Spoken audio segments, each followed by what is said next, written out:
Target ಮಾಡಿದ್ರೆ argument ಮಾಡಕ್ಕೆ ಬಂದಿದ್ದ, ನಾನು ಹೇಳೋದನ್ನು ಕೇಳಕ್ಕೆ ಬಂದಿದ್ದ.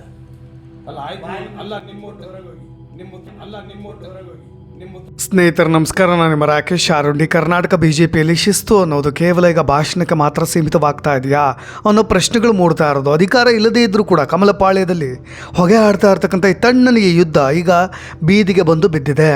ಹೌದು ಸ್ನೇಹಿತರೆ, ರಾಜ್ಯ ರಾಜಕೀಯದಲ್ಲಿ ಈಗ ಮತ್ತೊಂದು ಮಹಾ ಆಡಿಯೋ ಲೀಕ್ ಆಗಿದ್ದು ಭಾರಿ ಚರ್ಚೆಗೂ ಕೂಡ ಕಾರಣವಾಗ್ತಾ ಇರೋದು. ವಿಷಯ ಸಣ್ಣದಲ್ಲ, ಯಾಕೆಂದರೆ ಒಬ್ಬರು ಮಾಜಿ ಮುಖ್ಯಮಂತ್ರಿ, ಮತ್ತೊಬ್ಬರು ಹಾಲಿ ರಾಜ್ಯಾಧ್ಯಕ್ಷ ಮಾಜಿ CM DV ಸದಾನಂದ ಗೌಡರು ದೆಹಲಿಯ ಲೀಡರ್ ಜೊತೆ ರಹಸ್ಯವಾಗಿ ಮಾತನಾಡಿದ್ದಾರೆ ಎನ್ನಲಾದಂಥ 2 ನಿಮಿಷಗಳ ಆಡಿಯೋ ಕ್ಲಿಪ್ ಇಡೀ ಕಮಲಕೋಟೆಯ ಅಡಿಪಾಯವನ್ನೇ ಅಲ್ಲಾಡಿಸ್ತಾ ಇದೆ. ಲಿಂಗಾಯತ ಕಾರ್ಡ್ ಪ್ಲೇ ಆಗ್ತಾ ಇದೆ. ಅಕ್ಟೋಬರ್ ಮುಗಿಯಲಿ ಆ ವಿಜಯೇಂದ್ರನನ್ನು ಒದ್ದು ಬಿಸಾಕಿ ಅನ್ನೋ ಕಟು ಶಬ್ದಗಳು ಈ ಆಡಿಯೋದಲ್ಲಿದ್ದಾವೆ. ಇದು ಕೇವಲ ಆಡಿಯೋ ಅಲ್ಲ, ಇದು BJPಯ ಒಳಗಿನ ಭೀಕರ ಬಣ ರಾಜಕೀಯದ ಡೆಡ್ಲಿ ಪ್ಲಾನ್ ಅಂದರೆ ತಪ್ಪಾಗೋದಿಲ್ಲ. ಹಾಗಾದರೆ ದೆಹಲಿ ಮಟ್ಟದಲ್ಲಿ ವಿಜಯೇಂದ್ರ ವಿರುದ್ಧವಾಗಿ ಚಕ್ರವ್ಯೂಹವನ್ನು ರಚಿಸ್ತಾ ಇರ್ತಕ್ಕಂಥ ಆ ಅದೃಷ್ಟ ಕೈಗಳು ಯಾವುದು? ಆ ಅದೃಶ್ಯ ಹಸ್ತ ಯಾರ್ದು?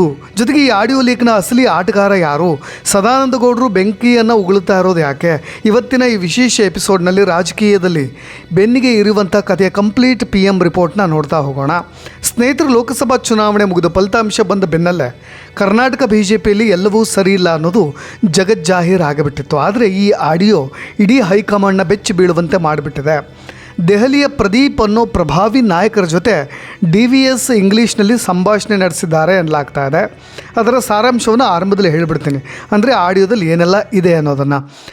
ಹೆಚ್ಚಾಗಿ ಇದು DV ಸದಾನಂದ ಗೌಡರ ಆಡಿಯೋ ಅನ್ನೋದಕ್ಕೆ ಇನ್ನೂ ತನಿಖೆ ಆಗಬೇಕು, ಅದು ಮುಂದುವರೆದಂಥ ಭಾಗ. ಆದರೆ ಈಗ ಆರೋಪ, ಅದರ ಮೇಲೆ ಈ ಸ್ಟೋರಿಯನ್ನು ನಾವು ನೋಡ್ತಾ ಹೋಗೋಣ. ಈಗಾಗಲೇ ವಿಜಯೇಂದ್ರ ಅವ್ರನ್ನ ಅಧ್ಯಕ್ಷ ಸ್ಥಾನದಿಂದ ತೆಗೆದರೆ BS ಯಡಿಯೂರಪ್ಪ ಲಿಂಗಾಯತ ಕಾರ್ಡ್ ಬಳಸಿ ಪಕ್ಷಕ್ಕೆ ಹಾನಿ ಮಾಡ್ಬೋದು. ಅದಕ್ಕಾಗಿ ಇತ್ತೀಚಿನ ಪರಿಷತ್ ಚುನಾವಣೆಯಲ್ಲಿ ಶಾಸಕರಿಂದ ಕ್ರಾಸ್ ವೋಟಿಂಗ್ ಮಾಡಿಸಲಾಗಿದೆ. ಇದು ವಿಜಯೇಂದ್ರ ಅವರ ವೈಫಲ್ಯ ಅಂತ ಹೇಳಿ ಬಿಂಬಿಸಲಿಕ್ಕೆ ಸರಿಯಾದಂಥ ಸಮಯ. ಇನ್ನು 3 ತಿಂಗಳು ಕಾಯಿರಿ, ಅಕ್ಟೋಬರ್ ವೇಳೆಗೆ ವಿಜಯೇಂದ್ರ ಅವರ ಅವಧಿ ಮುಗಿಯುತ್ತೆ. ಆಗ ಅವ್ರನ್ನ ಯಾವುದೇ ಸದ್ದಿಲ್ಲದೆ ಕಿಕ್ಔಟ್ ಮಾಡಿ ಅವರ ಜಾಗಕ್ಕೆ ಸೂಕ್ತ ವ್ಯಕ್ತಿಯನ್ನು ತರಲಿಕ್ಕೆ ನಾವು ಸಿದ್ಧರಿದ್ದೀವಿ ಅನ್ನೋ ಒಂದು ಆಡಿಯೋ ಸಾರಾಂಶ ಇದು. ಈ ಸಂಭಾಷಣೆ ಕೇವಲ ಮಾತಲ್ಲ, ಹಾಲಿ ರಾಜ್ಯಾಧ್ಯಕ್ಷರನ್ನ ರಾಜಕೀಯವಾಗಿ ಮುಗಿಸ್ಲಿಕ್ಕೆ ಸಿದ್ಧವಾಗಿರ್ತಕ್ಕಂಥ ಬ್ಲೂ ಪ್ರಿಂಟ್ನಂತೆ ಕಾಣ್ತಾ ಇದೆ. ಅದಕ್ಕೋಸ್ಕರವಾಗಿ ಸದಾನಂದ ಗೌಡರು ಇದು ಯಾವ ಮಟ್ಟಕ್ಕೆ ಹೋಗ್ಬೋದು, ಹೈಕಮಾಂಡ್ನಲ್ಲಿ ಏನೆಲ್ಲ ಕ್ರಮಗಳನ್ನು ತೆಗೆದುಕೊಳ್ಬಹುದು, ಅದರ ಗಂಭೀರತೆಯನ್ನು ಅರಿತೆ ಮಾಧ್ಯಮಗಳಲ್ಲಿ ವೈರಲ್ ಆಗ್ತಾ ಇದ್ದಾಗೆ, ಮಾಧ್ಯಮಗಳಲ್ಲಿ ಚರ್ಚೆ ಆಗ್ತಾ ಇದ್ದಾಗೆ ಮಾಧ್ಯಮಗಳ ರಿಪೋರ್ಟರ್ಗಳ ಮೇಲೆ ನೇರವಾಗಿ ಹರಿಹಾಯ್ದಿದ್ದು.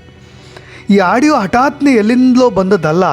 ಇದರ ಹಿಂದೆ ಇತ್ತೀಚಿನ ವಿಧಾನ ಪರಿಷತ್ ಚುನಾವಣೆಯ ಲಿಂಕ್ ಸ್ಪಷ್ಟವಾಗಿ ಕಾಣಿಸ್ತಾ ಇದೆ. BJಪಿಯ ಅಧಿಕೃತ ಅಭ್ಯರ್ಥಿಗಳನ್ನು ಸೋಲಿಸಲಿಕ್ಕೆ ಸ್ವತಃ BJಪಿಯ 11 ಜನ ಶಾಸಕರು ಕಾಂಗ್ರೆಸ್ಗೆ ಕ್ರಾಸ್ ವೋಟ್ ಮಾಡಿದ್ದನ್ನು ನೀವೆಲ್ಲರೂ ಕೂಡ ಗಮನ ಹರಿಸಿದ್ದೀರಿ. ಅಂದು ಇಡೀ ರಾಜಕೀಯ ವಲಯವೇ ಆಶ್ಚರ್ಯಪಟ್ಟಿತ್ತು.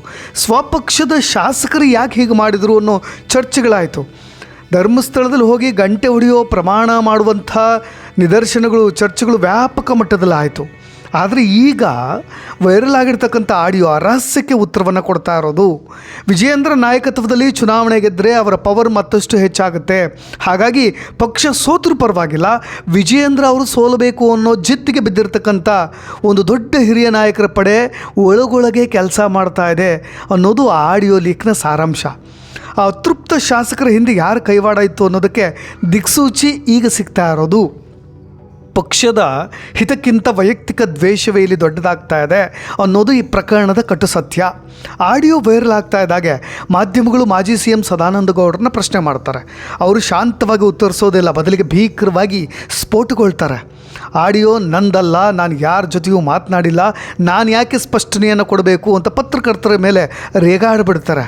ಆದರೆ ಇಲ್ಲಿ ಹುಟ್ಟುಕೊಂಡಂಥ ವಿಮರ್ಶಾತ್ಮಕವಾದಂಥ ಪ್ರಶ್ನೆಗಳೇನೆಂದರೆ, DVS ಅವರು ತಂತ್ರಜ್ಞಾನದ ದುರ್ಬಳಕೆ ಅಂತ ಇದ್ದಾರೆ. ಆದರೆ ಇತ್ತೀಚಿನ ದಿನಗಳಲ್ಲಿ ಆರ್ಟಿಫಿಷಿಯಲ್ ಇಂಟೆಲಿಜೆನ್ಸ್ ಮತ್ತು ಡೀಪ್ ಫೇಕನ್ನು ಬಳಸಿ ಯಾರ ಧ್ವನಿಯನ್ನು ಬೇಕಾದರೂ ನಕಲು ಮಾಡಬಹುದು. ಒಂದು ವೇಳೆ ಇದು AI ಸೃಷ್ಟಿಯಾಗಿದ್ದರೆ DVS ಅವರು ಕಾನೂನುಬದ್ಧವಾಗಿ ಸೈಬರ್ ಕ್ರೈಮ್ ಪೊಲೀಸ್ನವ್ರಿಗೆ ದೂರು ನೀಡಿ ತನಿಖೆ ಮಾಡಿಸ್ಬೇಕಿತ್ತು. ಆದರೆ ಅವರು ಆಕ್ರೋಶವನ್ನು ಹೊರ ಹಾಕ್ತಾ ಇದ್ದಾರೆ ಹೊರತು ಪ್ರಕರಣವನ್ನು ಕಾನೂನುಬದ್ಧವಾಗಿ ಎದುರಿಸಲಿಕ್ಕೆ ಹಿಂಜರಿತಾ ಇರೋದು ಯಾಕೆ ಅನ್ನೋ ಸಂಶಯ ಈಗ ದಟ್ಟವಾಗಿ ಕಾಡ್ತಾ ಇರೋದು ರಾಜಕೀಯ ವಲಯದಲ್ಲಿ. ಸ್ನೇಹಿತರೆ, ಇದನ್ನು ನಾವು ತುಂಬ ಆಳಕ್ಕೆ ಇಳಿದು ನೋಡಬೇಕಾಗತ್ತೆ. ಇಡೀ ಪ್ರಕರಣವನ್ನು ನೀವು ಆಳಕ್ಕೆ ಇಳಿದು ನೋಡಿದ್ರೆ ನಮಗೆ ಕಾಣೋದು BJಪಿಯ ಒಳಗಿನ ಅಪ್ಪ ಮಕ್ಕಳ ವಿರೋಧಿ ಬಣದ ಆಕ್ರೋಶ. ಈಗಾಗಲೇ ಅಪ್ಪ ಮಕ್ಕಳನ್ನು ವಿರೋಧ ಮಾಡಿ ಯತ್ನಾಳ್ ಅವರು ಹೊರಗೆ ಉಳಿಬಿಟ್ಟಿರ್ತಾರೆ. ಯಡಿಯೂರಪ್ಪ ಮತ್ತು ಅವರ ಮಗ ವಿಜಯೇಂದ್ರ ಕೈಗೆ ಹೈಕಮಾಂಡ್ ಕರ್ನಾಟಕದ BJP ಚುಕ್ಕಾಣಿಯ ಕೊಟ್ಟ ದಿನದಿಂದಲೂ ಕೂಡ ಪಕ್ಷದ ಒಂದು ಹಿರಿಯ ನಾಯಕರ ಬಣ ತೀವ್ರ ಅಸಮಾಧಾನದಲ್ಲಿದೆ. ಅದನ್ನು ನಾವೇನು ಮೇಲ್ನೋಟಕ್ಕೆ ಕಾಣಸಿಗ್ತಾ ಇರೋದು, ಅದನ್ನೇ ತುಂಬ ಸ್ಟಡಿ ಮಾಡಬೇಕಾಗಿಲ್ಲ. ಯತ್ನಾಳ್ ಜಾರಕಿಹೊಳಿ ಬಹಿರಂಗವಾಗಿದ್ದ ಸಾರಿದ್ರೆ ಸದಾನಂದ ಗೌಡರಂಥ ಹಿರಿಯರು ತೆರೆಮರೆಯಲ್ಲೇ ಅಸಮಾಧಾನವನ್ನು ಹೊಂದಿದ್ದಾರೆ ಅನ್ನೋದೇನು ಗುಟ್ಟಾಗಿ ಉಳಿದಿಲ್ಲ. ಅದಕ್ಕೆ ಈ ಆಡಿಯೋ ಸಾಕ್ಷಿ. ನೇರವಾಗಿ ಅವರದ್ದೇ ಆಡಿಯೋ ಅಂತ ಹೇಳಿ ನಾನು ಆರೋಪ ಮಾಡ್ತಾ ಇಲ್ಲ, ಬಟ್ ಏನಿದೆ ಆಂತರಿಕ ಬೇಗುದಿ ಅನ್ನೋದನ್ನು ಸ್ಪಷ್ಟವಾಗಿ ಹೇಳ್ತಾ ಇರೋದು. ಲೋಕಸಭಾ ಚುನಾವಣೆಯಲ್ಲಿ ತಮಗೆ ಟಿಕೆಟ್ ಕೈ ತಪ್ಪಿದ ದಿನದಿಂದಲೂ ಕೂಡ DVS ಒಳಗೊಳಗೆ ಕುದೀತಾ ಇದ್ದಾರೆ. ಹೀಗೆ ಹೊರ ಬಂದಿರತಕ್ಕಂಥ ಆಡಿಯೋ ಆ ಕುದೀತಾ ಇದ್ದಂಥ ಜ್ವಾಲಾಮುಖಿಯ ಒಂದು ಸಣ್ಣ ಕಿಡಿ. ಪಕ್ಷಕ್ಕೋಸ್ಕರ ದಶಕಗಳ ಕಾಲ ದುಡಿದಂಥ ಹಿರಿಯರನ್ನ ಸೈಡ್ಲೈನ್ ಮಾಡಿ ಕೇವಲ ಒಂದು ಕುಟುಂಬಕ್ಕೆ ಮಣೆ ಹಾಕಲಾಗ್ತಾ ಇದೆ ಎಂಬ ಹಿರಿಯರ ಆಕ್ರೋಶವೇ ಈ ಆಡಿಯೋ ಸಂಚಲನಕ್ಕೆ ಮೂಲವಾದಂಥ ಕಾರಣ ಅಂತ ಹೇಳ್ಬೋದು. ವೀಕ್ಷಕರು, ರಾಜಕೀಯವಾಗಿ ಯಾವುದೂ ಕೂಡ ಆಕಸ್ಮಿಕವಾಗಿ ಘಟಿಸೋದಿಲ್ಲ, ಸಂಭವಿಸೋದೂ ಇಲ್ಲ ಕೂಡ. ಈ ಆಡಿಯೋ ಲೀಕ್ ಆಗಿರೋದು ಕೇವಲ ಸದಾನಂದ ಗೌಡರ ವೈಯಕ್ತಿಕ ವಿಷಯ ಅಲ್ಲ, ಇದು ಕರ್ನಾಟಕ BJPಯ ಭವಿಷ್ಯದ ದಿಕ್ಸೂಚಿ. ಒಂದು ಕಡೆ ಹೈಕಮಾಂಡ್ ಬೆಂಬಲದೊಂದಿಗೆ ಮುನ್ನುಗ್ತಾ ಇರತಕ್ಕಂಥ ಯುವ ನಾಯಕ ವಿಜಯೇಂದ್ರ, ಮತ್ತೊಂದು ಕಡೆ ಅವ್ರನ್ನ ಯಾವುದೇ ಬೆಲೆ ತೆತ್ತಾದರೂ ಕೂಡ ಕುರ್ಚಿಯಿಂದ ಕೆಳಗಿಳಿಸಲೇಬೇಕು ಅನ್ನೋ ಪಣ ತೊಟ್ಟಿರ್ತಕ್ಕಂಥ ಹಿರಿಯರ ದೊಡ್ಡ ದಂಡು. ಇದು ನಿಜಕ್ಕೂ ಸದಾನಂದ ಗೌಡರ ಧ್ವನಿಯೋ ಅಥವಾ ಅವ್ರ ರಾಜಕೀಯವನ್ನು ಮುಗಿಸ್ಲಿಕ್ಕೆ ವಿರೋಧಿಗಳು ಹೂಡಿರ್ತಕ್ಕಂಥ AI ತಂತ್ರಜ್ಞಾನದ ಸೈಬರ್ ಪಿತೂರಿಯೋ ಗೊತ್ತಿಲ್ಲ. ಆದರೆ ಒಂದಂತೂ ನಿಜ, ಈ ಆಡಿಯೋ ಮುಖಾಂತರವಾಗಿ ರಾಜ್ಯ BJPಯ ಒಳಗಿನ ಕೊಳೆ ಸಂಪೂರ್ಣವಾಗಿ ಬೀದಿಗೆ ಬಂದಿರೋದು. ಹೈಕಮಾಂಡ್ ಈ ಆಡಿಯೋ ಬಾಂಬ್ನ ನಿಷ್ಕ್ರಿಯಗೊಳಿಸುತ್ತಾ ಕಾದು ನೋಡಬೇಕು. ವಿಜಯೇಂದ್ರ ಅವರ ಕುರ್ಚಿ ಅಕ್ಟೋಬರ್ನಲ್ಲಿ ಉಳುತ್ತಾ ಅದನ್ನು ಕೂಡ ಕಾದು ನೋಡಬೇಕು. ಜೊತೆಗೆ ಕ್ರಾಸ್ ವೋಟಿಂಗ್ ಮಾಡಿದವರ ಜೊತೆಗೆ ಆಡಿಯೋ ಮಾಸ್ಟರ್ ಮೈಂಡ್ಗಳ ತಲೆದಂಡವಾಗುತ್ತಾ ಅದನ್ನು ಕೂಡ ಕಾದು ನೋಡಬೇಕು. ಸದಾನಂದ ಗೌಡರಿಗೆ ಈ ಪ್ರಕರಣ ಜೊತೆಗೆ ಈ ಆಡಿಯೋ ಲೀಕ್ ಯಾವೆಲ್ಲ ಆಯಾಮಗಳಲ್ಲಿ ದೊಡ್ಡ ಮುಳ್ಳಾಗುತ್ತೆ ಅನ್ನೋದರ ಸಂಪೂರ್ಣವಾದಂಥ ವಿಮರ್ಶಾತ್ಮಕವಾದಂಥ ಚರ್ಚೆಯನ್ನು ತುಂಬ ಚುಟುಕಾಗಿ ವಿವರಿಸ್ಬಿಡ್ತೇನೆ ನೋಡಿ. ಹೈಕಮಾಂಡ್ ಕೆಂಗಣ್ಣು ಬಿದ್ದಿರೋದು. BJP ರಾಷ್ಟ್ರೀಯ ನಾಯಕತ್ವವು ಪಕ್ಷದ ಆಂತರಿಕ ಭಿನ್ನಮತವನ್ನು ಸಾರ್ವಜನಿಕವಾಗಿ ಚರ್ಚೆ ಮಾಡೋದನ್ನು ಯಾವತ್ತೂ ಕೂಡ ಸಹಿಸೋದಿಲ್ಲ. ಹಾಗಾಗಿ ಅಂಥ ದೊಡ್ಡ ಘಟಾನುಘಟಿ ಲೀಡರ್ ಆಗಿದ್ದಂಥ ಯತ್ನಾಳ್ ಅವ್ರನ್ನೇ ಕಿತ್ತು ಬಿಸಾಕಿದ್ದನ್ನು ನೀವು ಗಮನ ಹರಿಸ್ಬೋದು. ಈಗ ಆ ಸಾಲಿನಲ್ಲಿ ಈಗ ಸದಾನಂದ ಗೌಡರು ಕೂಡ ಇರೋದು. ಪ್ರಧಾನಿ ಮೋದಿ ಸಂಪುಟದಲ್ಲಿ ಸಚಿವರಾಗಿದ್ದಂಥ ಹಿರಿಯ ನಾಯಕರೊಬ್ಬರು ಈ ರೀತಿ ಪಿತೂರಿ ನಡೆಸಿದ್ದಾರೆ ಅನ್ನೋದು ಸಾಬೀತಾದರೆ ಹೈಕಮಾಂಡ್ ತಲೆದಂಡಕ್ಕೂ ಕೂಡ ಹಿಂಜರಿಯೋದಿಲ್ಲ. ಮತ್ತು ಸಂಪೂರ್ಣವಾಗಿ ಮೂಲೆ ಗುಂಪಾಗಿಬಿಡ್ತಾರೆ. ಪಕ್ಷ ವಿರೋಧಿ ಚಟುವಟಿಕೆ ಮತ್ತು ರಾಜ್ಯಾಧ್ಯಕ್ಷರ ವಿರುದ್ಧ ಷಡ್ಯಂತ್ರದ ಆರೋಪದ ಮೇಲೆ ಅವ್ರನ್ನ ಪಕ್ಷದಿಂದ ಸಸ್ಪೆಂಡ್ ಮಾಡ್ತಕ್ಕಂಥ ಅಥವಾ ಸಂಪೂರ್ಣವಾಗಿ ಸೈಡ್ಲೈನ್ ಮಾಡುವಂಥ ಸಾಧ್ಯತೆ ದಟ್ಟವಾಗಿರೋದು. ಇನ್ನು BSY ಕುಟುಂಬದ ಜೊತೆಗಿನ ದ್ವೇಷ ಮತ್ತು ಲಿಂಗಾಯತ ಮುನಿಸು ಯಡಿಯೂರಪ್ಪ ಬಣದ ಪ್ರತೀಕಾರ ಅಂತ ಹೇಳ್ಬೋದು. ಕರ್ನಾಟಕ BJPಯಲ್ಲಿ BS ಯಡಿಯೂರಪ್ಪ ಅವ್ರದ್ದು ಇವತ್ತಿಗೂ ಕೂಡ ಪರಮೋಚ್ಚ ಅಧಿಕಾರ. ಅವರ ಮಗ ವಿಜಯೇಂದ್ರನ ಒದ್ದು ಬಿಸಾಕಿ ಕಿಕಿಮ್ ಔಟ್ ಅಂತ ಹೇಳಿ ಆಡಿಯೋದಲ್ಲಿ ಹೇಳಿರೋದು BSY ಬಣವನ್ನು ಕೂಡ ಕೇಳಿಸ್ಬಿಟ್ಟಿದೆ. ಲಿಂಗಾಯತ ಸಮುದಾಯದ ಅಸಮಾಧಾನಕ್ಕೂ ಕೂಡ ಕಾರಣ ಆಗಬಹುದು. ವಿಜಯೇಂದ್ರ ವಿರುದ್ಧದ ಈ ತಂತ್ರಗಾರಿಕೆ ಕೇವಲ ವೈಯಕ್ತಿಕವಾಗಿ ಉಳಿದಿಲ್ಲ, ಇದು ಲಿಂಗಾಯತ ಸಮುದಾಯದ ವಿರುದ್ಧದ ಪಿತೂರಿ ಅನ್ನುವಂತೆ ಬಿಂಬಿತವಾಗ್ತಾ ಇರೋದು. ಒಕ್ಕಲಿಗ ಸಮುದಾಯಕ್ಕೆ ಸೇರಿದಂಥ ಸದಾನಂದ ಗೌಡರು ಲಿಂಗಾಯತ ನಾಯಕತ್ವವನ್ನು ಮುಗಿಸ್ಲಿಕ್ಕೆ ಪ್ರಯತ್ನ ಪಡ್ತಾ ಇದ್ದಾರೆ ಅನ್ನೋ ಜಾತಿಯ ಬಣ್ಣ ಹತ್ತು ಬಿಟ್ಟಿದೆಯಲ್ಲ, ಗೌಡರ ರಾಜಕೀಯ ಜೀವನ ಅಲ್ಲಿಗೆ ಎಂಡ್ ಆಗಿಬಿಡುತ್ತೆ ಅನ್ನೋ ಥರದ ಚರ್ಚೆ. ಇನ್ನು ಕ್ರಾಸ್ ವೋಟಿಂಗ್ ಮಾಸ್ಟರ್ ಮೈಂಡ್ ಪಟ್ಟ. ಯಾಕೆ ಈ ಮಾತನ್ನು ಹೇಳ್ತಾ ಇದ್ದೀನಿ ಅಂದರೆ, ಇತ್ತೀಚೆಗೆ ನಡೆದಂಥ ವಿಧಾನ ಪರಿಷತ್ ಚುನಾವಣೆ ಪಕ್ಷದ್ರೋಹದ ಆರೋಪ ಬಹಳಷ್ಟು ಜನರ ಮೇಲೆ ಕಾಡ್ತಾ ಇರೋದು. 11 BJP ಶಾಸಕರು ಕಾಂಗ್ರೆಸ್ಗೆ ಕ್ರಾಸ್ ವೋಟ್ ಮಾಡಿದ್ರ ಹಿಂದೆ ಈ ಅತೃಪ್ತರ ಆಡಿಯೋ ಪ್ಲ್ಯಾನ್ ಕೆಲಸ ಮಾಡ್ತಾ ಇದೆ ಅನ್ನೋ ಅನುಮಾನಗಳು ಬಲವಾಗ್ತಾ ಇರೋದು. ಪಕ್ಷದ ಅಧಿಕೃತ ಅಭ್ಯರ್ಥಿಗಳ ಸೋಲಿಗೆ ಸದಾನಂದ ಗೌಡರ ಬಣವೇ ಪ್ರೇರಣೆ ಅನ್ನೋ ಆರೋಪ ಏನಾದರೂ ಶುರುವಾಗ್ಬಿಟ್ರೆ ಅವರಿಗೆ ಪಕ್ಷದ್ರೋಹಿ ಅನ್ನೋ ಹಣೆಪಟ್ಟಿ ಗಟ್ಟಿ ಆಗ್ತಾ ಹೋಗುತ್ತೆ. ಇನ್ನು ನೈತಿಕತೆ ಮತ್ತು ಅಜಾತ ಶತ್ರು ಇಮೇಜ್ ಏನಿತ್ತಲ್ವ ಅದಕ್ಕೆ ಧಕ್ಕೆ ಬರುತ್ತೆ.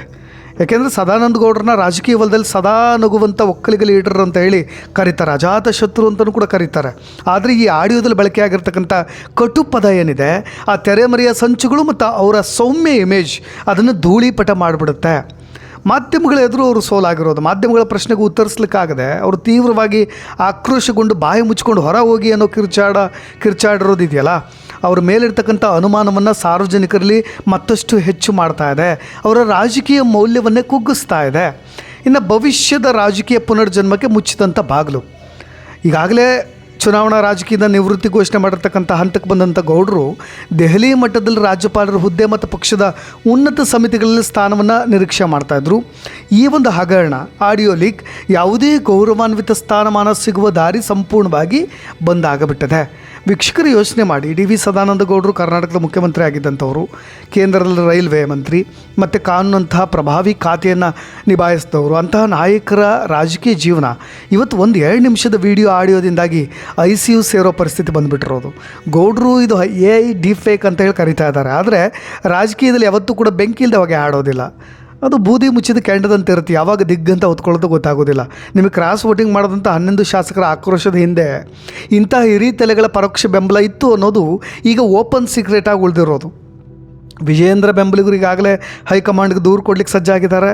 ಹಾಗಾದರೆ ಗೌಡರ ನಗುವಿನ ಮುಖದ ಹಿಂದೆ ರಾಜಕೀಯ ಚಾಣಾಕ್ಷತನ ಇತ್ತು, ಚಾಣಕ್ಯತನವೂ ಇದೆ ಅನ್ನೋದು ಇವತ್ತವರಿಗೆ ಭಸ್ಮಾಸೂರ್ನ ವರವಾಗ್ತಾ ಇದೆಯಾ, ಕಮಲಪಾಳ್ಯ ಇವ್ರನ್ನ ಪಕ್ಷದಿಂದ ಕಿಕೌಟ್ ಮಾಡುತ್ತಾ, ಅದೆಲ್ಲವನ್ನು ಕೂಡ ಕಾದು ನೋಡಬೇಕಾಗತ್ತೆ. ಆದರೆ ಮಾಧ್ಯಮಗಳ ಮುಂದೆ ಅವರು ಹರಿಹಾಯ್ದಿದ್ದನ್ನು ಒಮ್ಮೆ ಸ್ವಲ್ಪ ಚುಟುಕಾಗಿ ಹೇಳಿಬಿಡ್ತೇನೆ ನೋಡಿ. ಇದು ನಂದಲ್ಲ ವಿಡಿಯೋ, ಪ್ರತಿನಿತ್ಯ ಇದೇ ಕೆಲಸನ ಸರ್ ನನಗೆ ಅಂತಲೂ ಕೂಡ ರಿಪೋರ್ಟರ್ ಪ್ರಶ್ನೆಗಳಿಗೆ ಇವರು ಉತ್ತರ ಕೊಡ್ತಾ ಹೋಗ್ತಾರೆ. ಆದರೆ ಒಂದು ಮಾಧ್ಯಮದ ಹೆಸರು ತೆಗೆದುಕೊಳ್ತಾರೆ, ಆ ಕೆಲಸವನ್ನು ನಾನು ಮಾಡಲಿಕ್ಕೆ ಹೋಗೋದಿಲ್ಲ. ಒಂದು ಮಾಧ್ಯಮ ಅವರು ಹರಡುವಂಥ ಹಾರಿಕೆ ಸುದ್ದಿಗಳನ್ನು ಬೇರೆ ಯಾವ ಟಿವಿಗಳು ಕೂಡ ಮಾಡೋದಿಲ್ಲ. ನಾನು ಇವತ್ತು ನೋಡಿ ಹೇಳ್ತಾ ಇದ್ದೀನಿ, ಇದನ್ನು ಮನಪೂರ್ವಕವಾಗಿ ಹೇಳ್ತಾ ಇದ್ದೀನಿ ಅಂತ ಒಂದು ಚಾನಲ್ ಹೆಸರು ತೆಗೆದುಕೊಂಡು ಅವ್ರ ವಿರುದ್ಧವಾಗಿ ಹರಿಹಾಯ್ತಾರೆ. ಜೊತೆಗೆ ಸ್ಪಷ್ಟೀಕರಣ ಕೇಳೋದು ಯಾಕಂತ ನನಗೂ ಕೂಡ ಗೊತ್ತು. ಈ ಸ್ಪಷ್ಟೀಕರಣವನ್ನು ನಮ್ಮ ಹತ್ರ ಕೇಳೋದು, ಅದನ್ನು ಇನ್ನೊಂದು ಹತ್ರ ಅದನ್ನು ಅಲ್ಲೂ ಕೂಡ ಕೇಳಿ ತಿಳ್ಕೊಳ್ಳೋದು, ಇದನ್ನು ಬರೀ ಇದೇ ರೀತಿಯಾದಂಥ ಕೆಲಸ ಮಾಡ್ತಾ ಹೋಗ್ತೀರಿ. ಇಷ್ಟು ದೊಡ್ಡ ರಾಷ್ಟ್ರೀಯ ಟಿವಿಗೆ ಇದು ಯೋಗ್ಯತೆ ತರುವಂಥದ್ದಲ್ಲ ಅಂತಲೂ ಕೂಡ ಸಿಟ್ಟು ಹಾಕ್ತಾರೆ. ರಿಪೋರ್ಟ್ರು ಸರ್ ನೀವೇನು ಹೇಳ್ತೀರೋ ಅದನ್ನೇ ಹಾಕ್ತೀವಿ ಸರ್ ನಾವು ಅಂತ. ನೀವು ಇಂಡಿವಿಜುವಲ್ ಆಗಿ ನಮ್ಮನ್ನು ಟಾರ್ಗೆಟ್ ಮಾಡಿದ್ರೆ ಆರ್ಗ್ಯುಮೆಂಟ್ ಮಾಡೋದಕ್ಕೆ ಬಂದಿದ್ದು, ನಾನು ಹೇಳೋದಕ್ಕೆಲ್ಲ ಬಂದಿದ್ದು ಅಂತ ರಿಪೋರ್ಟ್ರಿಗೂ ಕೂಡ ತಿರುಗಿ ಉತ್ತರವನ್ನು ಕೊಡಲಿಕ್ಕೆ ಹೋಗ್ತಾರೆ. ಅದಕ್ಕೆ ಒಂದು ರೀತಿಯಾದಂಥ ಕ್ಷುಲ್ಲಕ ಪ್ರಶ್ನೆಗಳು, ಜೊತೆಗೆ ರಿಪೋರ್ಟರ್ಗಳು ಅದನ್ನು ಸಮರ್ಥನೆ ಮಾಡ್ಕೊಳ್ಳೋ ಪ್ರಯತ್ನಗಳು, ಇದೆಲ್ಲವೂ ಕೂಡ ಆಗಿಬಿಡುತ್ತೆ. ನೋಡೋ ಮುಂದೆ ಏನಾಗಬಹುದು ಸದಾನಂದಗೌಡರ ವಿಷಯದಲ್ಲಿ. ಅದು ತನಿಖೆ ಹಂತಕ್ಕೆ ಹೋಗುತ್ತಾ ಅಥವಾ ಇದನ್ನು ಇಲ್ಲಿಗೆ ದಿ ಎಂಡ್ ಮಾಡಲಾಗುತ್ತಾ, ಎಲ್ಲ ಕುತೂಹಲಗಳೊಂದಿಗೆ ಮತ್ತೆ ಬರ್ತೀನಿ. ಈ ಸ್ಟೋರಿಗೆ ಸಂಬಂಧಪಟ್ಟ ಹಾಗೆ, ಜೊತೆಗೆ ಈ ಆಡಿಯೋಗೆ ಸಂಬಂಧಪಟ್ಟ ಹಾಗೆ ನಿಮ್ಮ ಅಭಿಪ್ರಾಯಗಳೇನು ಅದನ್ನು ಕೂಡ ಕಮೆಂಟ್ ಬಾಕ್ಸಲ್ಲಿ ತಿಳಿಸ್ಬೋದು ಅಂತ ಹೇಳ್ತಾ ಧನ್ಯವಾದ.